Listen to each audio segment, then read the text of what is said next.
नमस्कार दोस्तों, स्वागत है आपका अपने YouTube चैनल पूजा और उपाय में। दोस्तों, अक्षय तृतीया का त्यौहार 10 मई को मनाया जाएगा। जो लोग व्रत रखते हैं इसी दिन व्रत रखेंगे, पूजा पाठ भी इसी दिन होगा। इस बार 100 साल बाद अक्षय तृतीया पर गज केसरी राजयोग बन रहा है। इसके साथ साथ ही 4 और योग बन रहे हैं, जैसे रवि योग, शश योग, मालव्य योग, धन योग, ये सारे योग भी बन रहे हैं। रोहिणी नक्षत्र तो बहुत ही पावन दिन के साथ साथ बहुत ही पवित्र समय ये रहेगा पूजा पाठ करने के लिए। मुहूर्त जो है 10 तारीख को पूजा करने का सुबह 5:33 से 12:17 तक रहेगा। इस बीच में आप पूजा भगवान विष्णु की कर सकते हैं। खरीदारी तो पूरे दिन ही आप कर सकते हैं जब आपको समय मिले, लेकिन पूजा के लिए ये समय जो है ज़्यादा उचित रहेगा। अब आइए देखते हैं पूजा विधि। सबसे पहले तो आपको पूजा की चौकी ले लेनी है। देखिए, आप ये पूजा अपने घर के मंदिर में भी कर सकते हैं। अगर मंदिर में नहीं कर रहे हैं, जगह नहीं है वहाँ उतनी, तो सबसे पहले आपको नीचे एक स्वास्तिक बनाना है या फिर गोबर से उसको लीपना है, अच्छी तरह से आकृति देनी है, रंगोली बनाना है। कुछ भी करके आपको आटे से चौक पूर लीजिए, उसके ऊपर चौकी रख करके पीला या लाल कपड़ा, पीला रंग विष्णु भगवान को प्रिय है तो पीला कपड़ा आपको बिछा देना है। उसके बाद नीचे फूलों का और चावल का आसन दे करके भगवान विष्णु, माता लक्ष्मी की कोई फ़ोटो है अगर आपके पास तो साथ में अगर है तो उस फ़ोटो को आपको स्थापित करना है। अगर एक साथ नहीं है तो आप अलग अलग माता लक्ष्मी की फ़ोटो, विष्णु भगवान की रख सकते हैं, पर पूजा आपको दोनों की करनी है।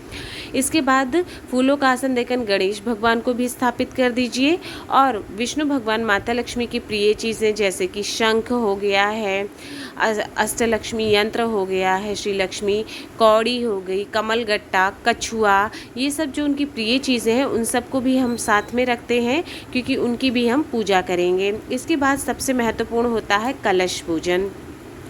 कलश के लिए आप मिट्टी का कोई घड़ा ले लेना है, आपको गले में उसके मौली लपेटनी है। अगर मिट्टी का कलश देखिए बहुत अच्छा है अगर आपको मिलता है, मिट्टी का ना मिले तो फिर आप तांबे का या फिर पीतल का कलश भी आप ले सकते हैं और उसके गले में मौली लपेट देना है, उस पर स्वास्तिक का निर्माण कर देना है। कलश के अंदर आपको पता है सुपारी डालनी है, इसके साथ साथ फूल, सिक्का, हल्दी की गांठ, ये चीज़ डाल देनी है आपको। ऊपर ढक्कन आपको रख देना है, उसमें आप थोड़ा सा अक्षत डाल देना है, आपको ज़्यादा नहीं, थोड़ा सा अक्षत डालना है और उस पर आपको आम के पल्लव रख देने हैं। आम का पल्लव अगर ना मिल पाए तो फिर आप अशोका के पत्ते ले सकते हैं। उससे पहले आम के पल्लों पर आपको रंगोली से टीका कर देना है, साथ ही साथ हल्दी से या पीले चंदन से भी आपको टीका कर देना है।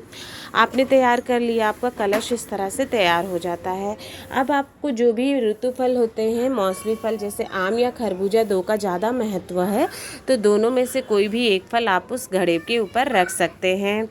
मैं खरबूजे का ज़्यादा महत्व है मौसमी फल, तो मैंने उस पर खरबूजा रख दिया। आप आम या ककड़ी जो भी आपको आसानी से मिलता है आप वो फल भी रख सकते हैं। भाव के रूप में सभी को आपको स्नान करवाना है, सभी देवी देवताओं को, कलश को, हर चीज़ को स्नान करवाने के बाद सबसे पहले एक घी का दीपक जला करके आप पहले ही पूजा शुरू करने से पहले रख देना है, क्योंकि दीपक जो होता है आपकी पूरी पूजा का साक्षी होता है, इसलिए हमने दीपक सबसे पहले एक जला करके रख देते हैं। अब आगे की पूजा प्रारंभ करते हैं। इसके बाद आपको सभी को जब आपने स्थापित कर लेते हैं फिर आपको चंदन लगाना है। पीला चंदन आपको विष्णु भगवान को समर्पित करना है, साथ ही साथ शंख है, कछुआ है, कलश है, खरबूजा है, इसके साथ ही दीपक जो आपने बनाया है और कौड़ी रखी है, कमल गट्टे हैं, इन सबको भी आपको टीका करना है, चंदन लगाना है। फिर सिंदूर से आपको गणेश भगवान को टीका करना है और माता लक्ष्मी को टीका करना है सिंदूर का। गणेश भगवान को सिंदूर चढ़ता है तो बस इन दोनों को आपको सिंदूर से टीका करना है। इसके बाद आप फूल और माला अर्पित करेंगे।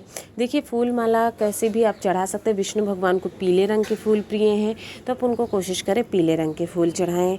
और माता लक्ष्मी के लिए आपको अगर कमल का फूल मिल जाए तो अति उत्तम है। कमल का फूल उनको अति प्रिय है तो आप उनको कमल का फूल भी चढ़ा सकते हैं, नहीं तो कोई भी लाल फूल जैसे गुड़हल का फूल हो गया, गुलाब का फूल हो गया, वो फूल भी आप उनको चढ़ा सकते हैं। माता लक्ष्मी को फूल सभी को अर्पित करना है, आपको दीपक को, कछुए को और गणेश भगवान को, सभी देवी देवताओं मालाओं को साथ ही साथ कलश के ऊपर और कलश के नीचे भी आपको फूल रख देना है और अच्छी प्रकार से चढ़ा देना है। इसके बाद तुलसी दल विष्णु भगवान को अति प्रिय है, तो आप एक तुलसी दल भी भगवान विष्णु को चढ़ाएंगे। साथ ही साथ गणेश भगवान को दूर्वा जरूर चढ़ानी है, क्योंकि उनको दूर्वा अति प्रिय होती है और आसानी से मिल जाती है, तो दूर्वा भी आपको चढ़ाना है। एक जनेऊ जो है वो आपको गणेश भगवान को अर्पित कर देना है। आपके पास अगर है तो, नहीं है तो आप कलावे को जनेऊ की जैसे 6 बार में करके उसको लपेट सकते हैं। फिर कोई सुगंधित आप धूप बत्ती या अगरबत्ती जला दीजिए, क्योंकि माता लक्ष्मी ऐसी जगह पर होती है जहाँ पर सुगंध का होता है। इत्र आप चाहें तो आप इत्र भी लगा सकते हैं उनको। आपने अगर कोई सोने चांदी की चीज़ की खरीदी की है तो आप उसकी पूजा शाम को कर लीजिएगा, क्योंकि ये पूजा तो आप सुबह कर रहे हैं। तो पहले से ही अगर आपके पास कोई सोने या चांदी की धातु है तो आप उसकी भी पूजा कर सकते हैं। नहीं खरीदा है, नहीं सामर्थ्य है तो कोई बात नहीं, आपने जो पुराना सोने चांदी रखा हुआ है उसकी पूजा आप कर लें, क्योंकि वो भी आपकी लक्ष्मी ही होती है। या सिक्का रखा है तो आप उसकी पूजा कर लेना है। आपको वस्त्र के रूप में सभी को मौली अर्पित कर देना है, भाव के रूप में। इसके बाद भोग मिष्ठान लगाना है, जो भी आपके पास हो। जैसे गणेश भगवान को लड्डू अति प्रिय है तो लड्डू लगा दिया है।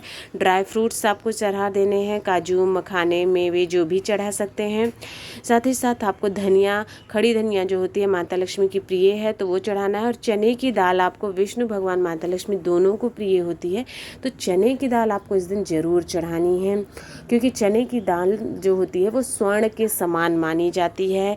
इसलिए जो भी मौसमी फल आपको मिल जाते हैं आसानी से, आजकल जैसे खीरा, ककड़ी है, आम है, सेब है, केला है, वो सब आपको चढ़ा देना है। जितना हो सके उतनी चीज़ें आपको चढ़ानी है, क्योंकि बाद में आपको सबको दान देना होता है।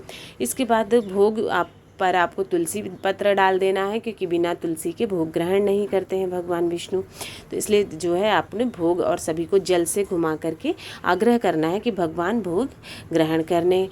हाथों में उसके बाद फूल लेना है। अक्षय तृतीया की आपको कथा पढ़नी है या सुननी है, नहीं तो माता लक्ष्मी के किसी कनकधारा स्रोत है या उनके मंत्रों का जप करें, ओम नमः भगवते वासुदेवाय जप करें और फूल उनके चरणों में बाद में अर्पित कर देना है। आरती की तैयारी के लिए आप कोई घी का एक दीपक बना लेना है, उस पर आपको टीका कर देना है और आरती की तैयारी कर लेनी है। उसके बाद आपको आरती करना है। आप आरती गणेश भगवान की सर्वप्रथम आरती करेंगे, उसके बाद विष्णु भगवान की और माता लक्ष्मी की भी आरती आपको कर लेनी है। हो सके तो, संभव हो सके तो गा करके आप विधान से समय लेके थोड़ा सा आरती करें, नहीं तो कम से कम उनके मंत्रों का जप करते हुए विधि विधान से आपको आरती कर लेनी है। आरती कर लेने के बाद आपने वहाँ पर श्रृंगार जो भी है श्रृंगार की सामग्री भी आपको चढ़ा देनी है। जो भी आपका है सामर्थ्य, 5 श्रृंगार की सामग्री कम से कम आप माता लक्ष्मी को चढ़ा दें। उसके बाद सामर्थ्य के अनुसार कुछ दक्षिणा चढ़ा दें, क्योंकि पूजा में जो भी कमी रह जाती है दक्षिणा से पूरी हो जाती है। अब हाथ जोड़कर जो भी गलतियां हो गई, भूल चूक हो गई है, उसके लिए आपको क्षमा प्रार्थना करनी है।